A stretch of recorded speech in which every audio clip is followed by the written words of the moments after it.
sacerdotal, eu sempre procurei, sempre tive muita preocupação de catequizar, de mostrar a doutrina de Nosso Senhor, evidentemente não só nas catequeses, mas também dentro das homilias, tanto quanto é possível, porque para a maioria das pessoas é a única oportunidade que tem de ouvir assim de modo mais claro e presencial a voz da igreja. Então o padre é o primeiro catequista de uma paróquia ou de uma capelania, como é o nosso caso. Por isso, na homilia de hoje, eu gostaria de falar para vocês, dentro desse tema, dentro desse evangelho que acabamos de ouvir, 3 pontos aplicáveis à nossa vida, né, e também orientativos para nós. O fato é um fato extraordinário, mas simples, né? Jesus foi convidado com Maria para uma festa de casamento.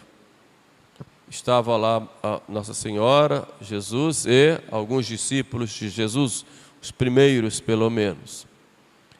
E ali durante a festa, e a festa de casamento dos judeus durava cerca de uma semana, pelo menos, em que comiam muita carne de carneiro, dançavam, ouviam músicas e bebiam muito vinho. O vinho fazia parte da festa, né? E faltar o vinho seria algo assim vergonhoso para o casal, né? Para os noivos. E estavam lá então nessa festa e eis que falta vinho, né? Maria, muito cuidadosa diante das necessidades, era costume também das mulheres estarem sempre prontas para ajudar numa coisa e noutra. Maria viu que faltou vinho, né? E agora, né? Que vergonha seria para os noivos, a festa iria acabar. E Nossa Senhora então vai a Jesus, seu filho, e expressa essa sua preocupação, essa sua tristeza, e também uma súplica: eles não têm mais vinho. E Jesus dá uma resposta que poderia parecer assim, ríspida, mas é claro que nós temos apenas o texto, a rispidez estaria de acordo com o modo que se falasse, isso é impossível de saber. O fato é que Jesus diz: mulher, o que há entre mim e ti, o que isso importa a mim e a ti, a minha hora ainda não chegou. São palavras misteriosas, mas que vemos Jesus falar o termo mulher, né? Maria aí é apresentada por São João logo no início da vida pública, ali nas bodas de Caná. Depois São João Evangelista só vai mostrar Maria lá no Calvário. E nos 2 momentos, Jesus usa para ela a expressão mulher. O termo mulher, em grego, né, o giné, tem 2 sentidos, né? O primeiro, para mostrar que Maria era aquela mulher que estava prevista no livro do Gênesis, depois do primeiro pecado, quando Deus diz: porém inimizades entre ti e a mulher, entre a tua descendência e a dela, e ela te esmagará a cabeça, e tu procurarás armar ciladas no seu calcanhar, mostrando que Maria é aquela mulher. Então Jesus diz aí mulher, né?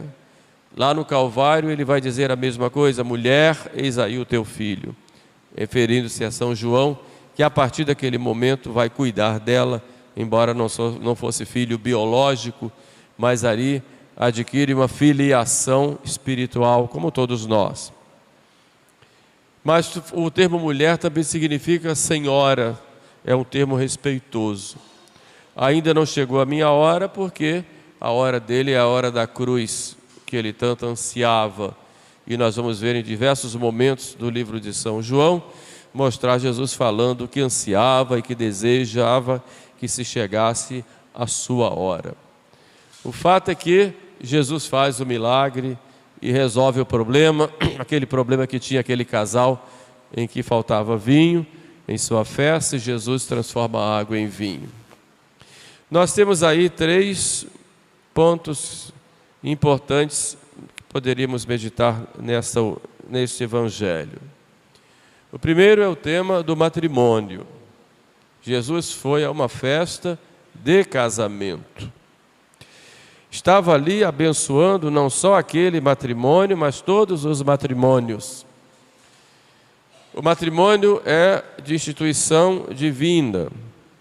Deus, que criou homem e mulher, colocou nos dois atrativos mútuos, os abençoou, os santificou e disse: crescei e sede fecundos. O matrimônio é, pois, de instituição divina, que tem dois fins: um fim do bem dos cônjuges e o fim da geração e educação dos filhos. Matrimônio é uma aliança que o homem e a mulher fazem um com o outro, em que se doam mutuamente em um dar e um receber, com esses dois fins, um caráter unitivo, o fim unitivo para o bem dos dois, crescimento dos dois, santificação dos dois, realização dos dois um no outro e a educação, geração e educação dos filhos, em que Deus os chama para colaborarem com Ele na obra entre um homem e uma mulher. Por isso, todo relacionamento íntimo, pela própria atração dos sexos, só pode ser realizado dentro do matrimônio, porque tem esse caráter unitivo e procriativo dentro do próprio matrimônio. Fora disso é sempre pecado, né? E é claro que se são duas pessoas solteiras, chama-se fornicação. Se uma das duas é casada, chama adultério. Se são as duas do mesmo sexo, entre homens pelo menos, se chama sodomia.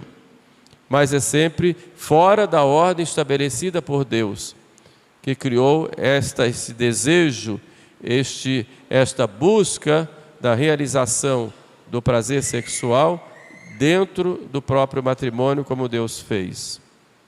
E é claro que entre cristãos, esta união tem que se realizar como um sacramento. Ou seja, essa união querida por Deus é elevada a um canal da graça de Deus. De modo que o noivo e a noiva são os dois que realizam o matrimônio. Não é o sacerdote na igreja quem faz o matrimônio e quem administra o matrimônio. Ele, em nome da igreja, assiste e abençoa. Mas os ministros do matrimônio são os noivos, que através do sim dos dois se entregam e se recebem mutuamente por toda a vida. E a Sagrada Escritura diz lá de modo bem claro: por isso deixará o homem o seu pai e sua mãe, se unirá à sua mulher, e os dois serão uma só carne. E o que Deus uniu, o homem não separe. O matrimônio, pois, possui essa primeira propriedade da unidade. Voltamos aí ao caráter unitivo do matrimônio. São uma só carne. Estão trabalhando juntos, se esforçam juntos, caminham juntos, procuram um ajudar o outro, um cuidar do outro, um ser responsável pelo outro. Numa entrega com muita humildade, com muita atenção, com muito acolhimento, mas sobretudo com muita paciência, com muito espírito de sacrifício, espírito de renúncia, porque a convivência muitas vezes não é fácil e o casal precisa realmente da graça de Deus para se superar naquele momento. Daí a importância que tem dos casais viverem a vida a dois com esse cuidado com o próprio matrimônio, buscando valorizar a figura do outro e evitar tudo aquilo que possa criar divisões, guerras, discussões ou coisas que possam causar uma divisão ou uma separação. Então é preciso que tenha esse cuidado de não só respeitar o outro, mas valorizar o outro. Muitas vezes as acusações mútuas não resolvem nada, muito pelo contrário, só prejudicam, né? Porque são uma só carne. E você não pode querer cortar essa carne, porque são um só.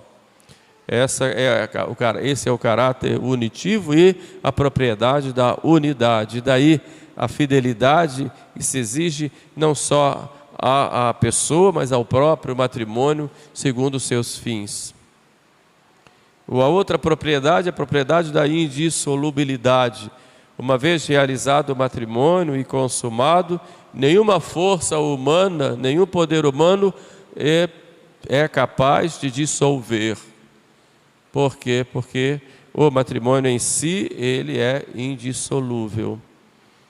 Realizado plenamente, validamente, ele é indissolúvel. Portanto, diz a Sagrada Escritura, o que Deus uniu, o homem não separe.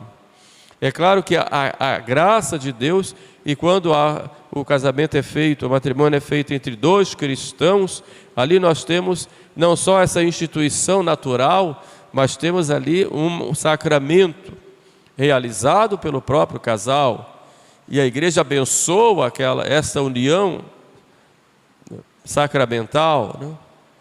Então, quando um casal casado vem expressa diante de um sacerdote esse consentimento de entrega mútua, a igreja, representada pelo padre ali, abençoa, dá a chamada bênção nupcial de uma união que já existe. Não é essa bênção que faz o matrimônio, sim, a bênção é a união que já existe. Por isso, a bênção que se dá a um casal que vive uma vida conjugal é algo tão sério, porque é uma bênção que tem um odor, pelo menos, de sacramento, porque vai estar ali realizando, ou avalizando, né, uma realidade que já existe.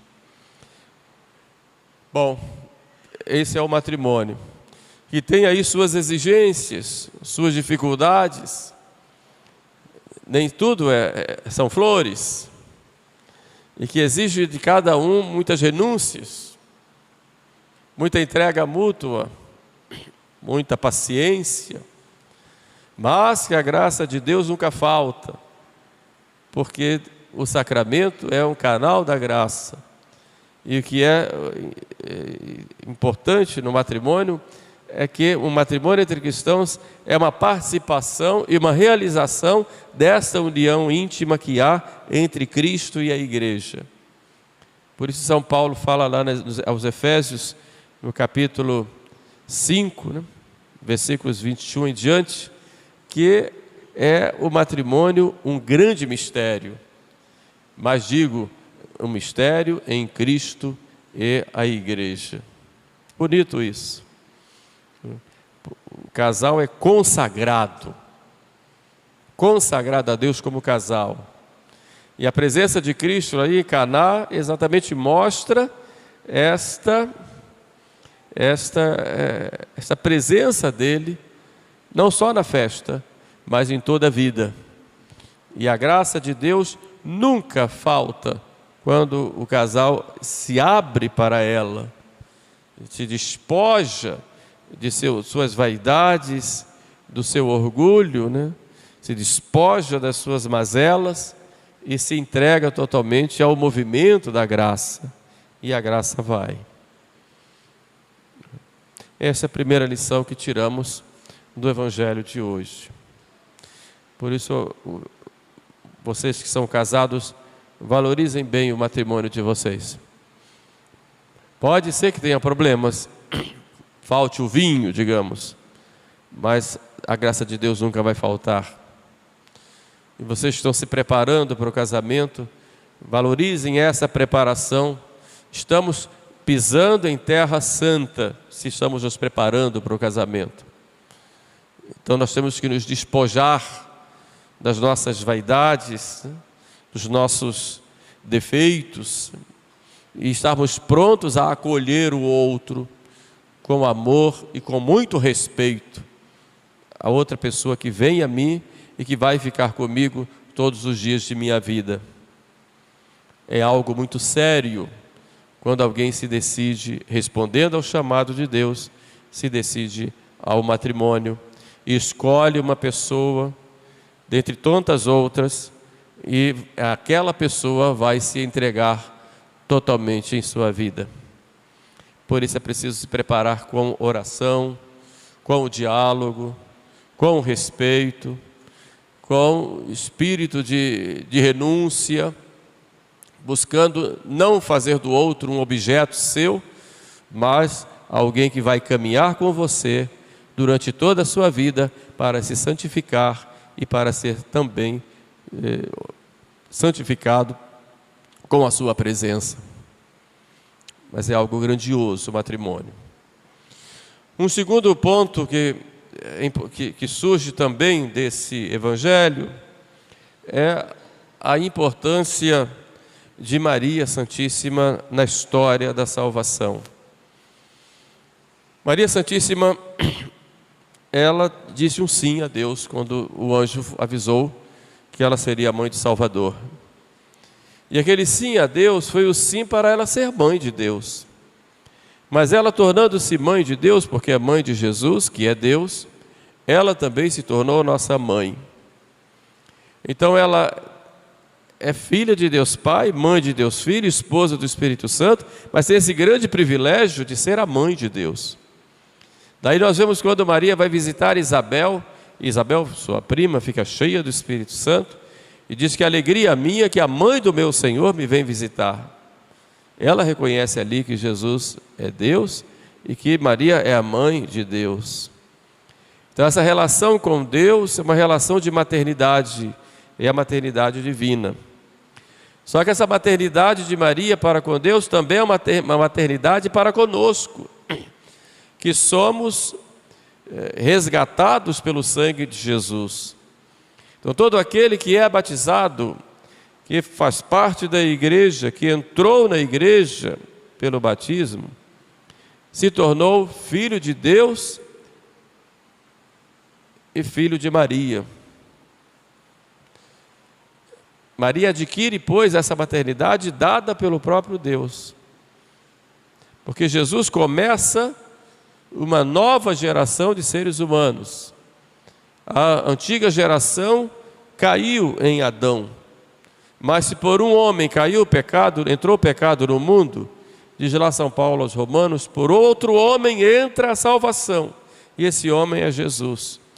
Então Jesus é o novo Adão, enquanto Maria é a nova Eva. E quando Jesus começa essa nova geração dos resgatados, ele se entrega para nosso resgate. Então nós, como batizados, como cristãos, como ungidos, nós somos dessa nova geração e temos esta mãe desta nova geração que é Maria. Então quando nós nos tornamos filhos de Deus, nos tornamos pela graça irmãos de Jesus Cristo e portanto também filhos de Maria. Daí a relação de Maria para com Deus, mãe de Deus, e a relação para conosco, mãe nossa. Mãe de Deus e mãe nossa.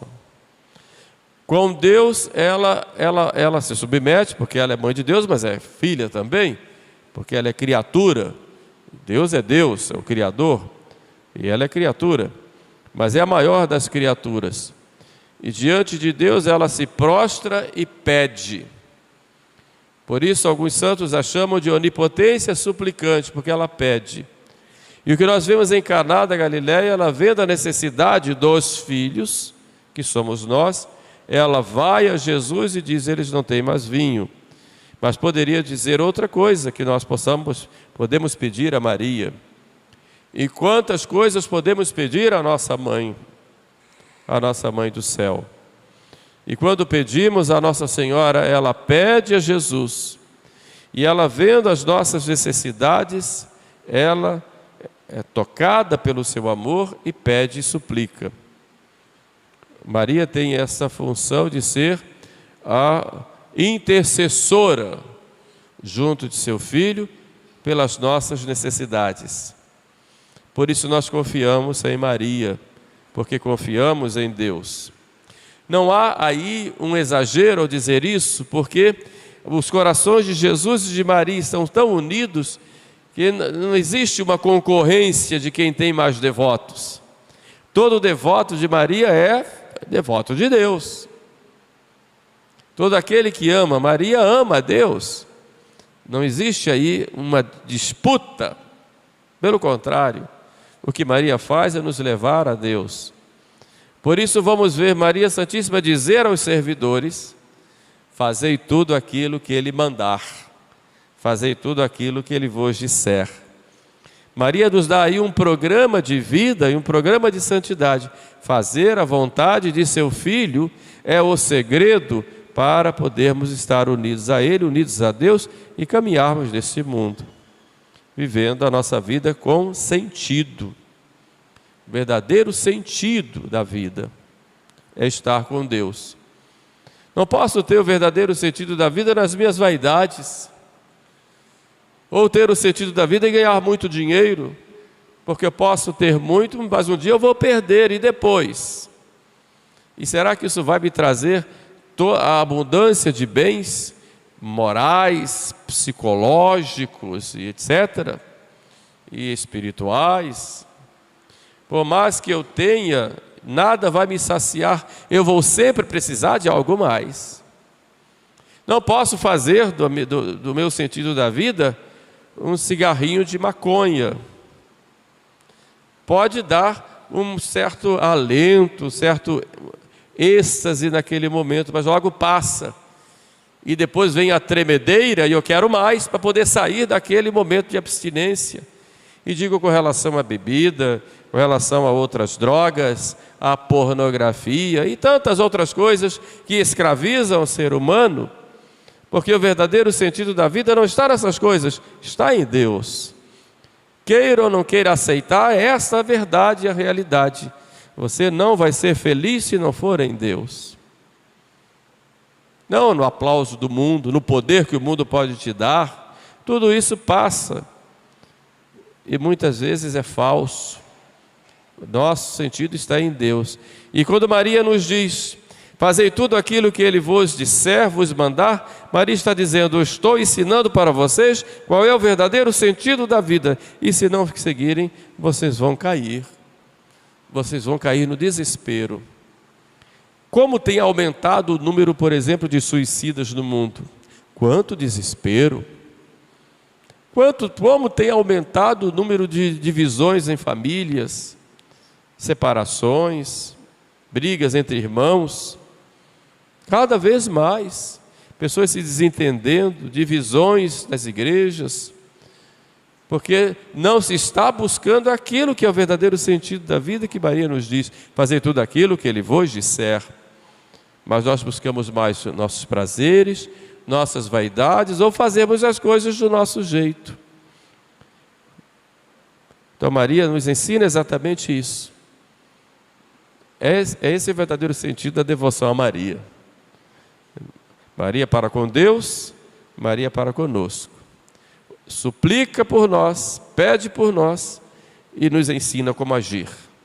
Esta é a relação de Maria, Deus e nós, como mãe que ela é.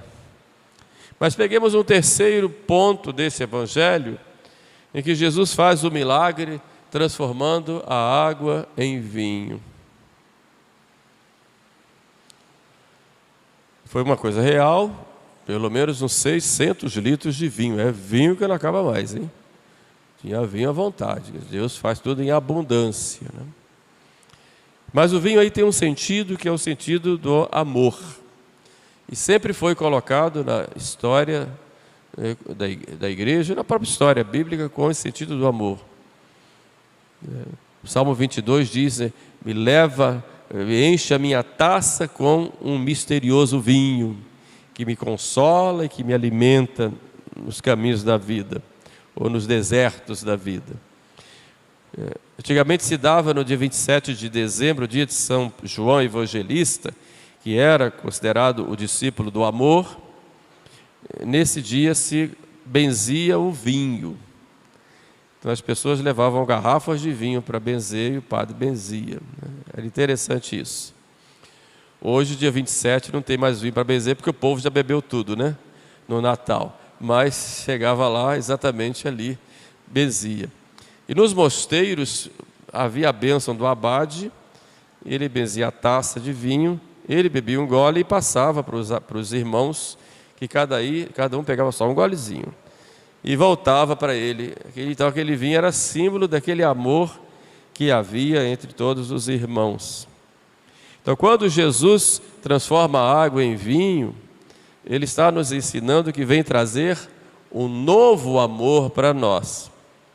O antigo era como água no Antigo Testamento, ou o vinho antigo, mas Ele traz o vinho novo. E por que o vinho é símbolo do amor? Porque ele é feito, e é interessante que para se fazer o vinho, tem que se pegar a uva e tem que triturar a uva e amassar a uva, destruir, a uva sofre, esmagada, e depois de esmagada ela é fermentada até sair o vinho. Assim também o amor verdadeiro, ele é esmagado, ele é provado na dor, provado no sacrifício, provado nas incompreensões, provado na paciência. Este é o verdadeiro amor, porque o amor se prova com obras. E não existe amor sem espírito de sacrifício. Amor e sacrifício caminham juntos. Amor e muitas vezes dor caminham juntos. Amor e virtude da paciência caminham juntos. Amor e renúncia caminham juntos. Amor e perdão caminham juntos. Amor e doação caminham juntos. Senão não é amor. Por isso o maior exemplo de amor nos dá o Cristo, que derrama o seu sangue até a última gota. Então o amor também tem derramamento de sangue, no sentido de que eu me dou totalmente pelo amado ou pela amada, e aí como se o meu sangue estivesse sendo vertido, a ponto de me entregar totalmente por causa de Deus àquele que é amado ou amada. Esse exemplo de amor nos dá Jesus, quando nos diz: ninguém tem maior amor do que aquele que dá a vida. E pode ser dar a vida vivendo ou dar a vida morrendo. Mas é este vinho maravilhoso do amor, desta nova aliança, que Jesus vem nos trazer. E vem nos dizer: amem. Amai-vos uns aos outros, como eu vos amei. Então esse amor é também um compromisso. Não é aquele sentimento de paixão avassaladora, como dizia lá o poeta Camões: amor é fogo que arde sem se ver, ferida que dói e não se sente, o contentamento descontente é dor que desatina sem doer, como ele dizia. Não é isso o sentimento, isso é paixão. O amor, ele se entrega, se doa, renuncia. E ele é provado no dia a dia. E é um compromisso. Por isso ninguém pode dizer: o amor acabou. Porque se acabou o amor, acabou o meu compromisso. Eu tinha que ter vergonha de dizer isso. Se eu digo o amor acabou, significa, o amor em mim acabou, significa que eu não fui fiel ao amor que eu prometi. Eu tinha que me vergonhar disso. Por culpa minha. Porque o amor depende de mim. Porque quem ama, ama gratuitamente e se entrega gratuitamente, como Cristo se entregou por nós. Quando Cristo transforma a água em vinho, então Ele está dizendo: amem. Vivam esse amor. Esse amor que deve levar a Deus. E de Deus vem a nós. Exemplo de amor, como eu disse, é a cruz. Vem de Deus e se espalha. Como Cristo, de braços abertos, é um rio que brota do coração de Deus e vem para nós, abarca todos os homens e volta para o céu, para Deus. Esse é o amor. E nós temos que pedir esse amor a Deus a cada dia. Temos que pedir, porque somos tão fracos e tão egoístas, porque se Deus não nos der a graça, nós não amamos. Mas tudo só tem razão na vida se for com amor. Por isso entendemos Santa Teresinha quando diz: eu na igreja, eu sou, no coração da igreja eu sou o amor. Porque só o amor é capaz de levar o homem a sacrifícios, a entrega, a se doar de modo perene, num para sempre, como sabemos. Então, preciso pedir esse amor e viver esse amor. Aí a vida, você pode sofrer, ter dificuldades, o mundo pode estar nas suas costas, mas você vai ficar sempre bem, porque você ama. Pode sofrer ingratidões, desprezos, maus tratos, mas vai ficar bem, porque você ama. E ninguém pode arrancar isso de você, porque está ali implantado pelo próprio Deus. Este vinho é o vinho do amor. Por isso, nesta missa, vamos pedir a Nossa Senhora que interceda por nós, não só pelas nossas famílias, sobretudo aquelas famílias que estão passando dificuldades, mas também interceda por cada um de nós, para que tenhamos este amor querido por Deus e que este amor nos transforme, nos dê o verdadeiro sentido da nossa vida aqui na terra. Louvado seja nosso Senhor Jesus Cristo. Sempre seja louvado. Muito bem, vamos ficar de pé, vamos juntos professar a nossa fé, dizendo: eu creio, Senhor. Creio em um só Deus, Pai Todo-Poderoso, Criador do céu e da terra.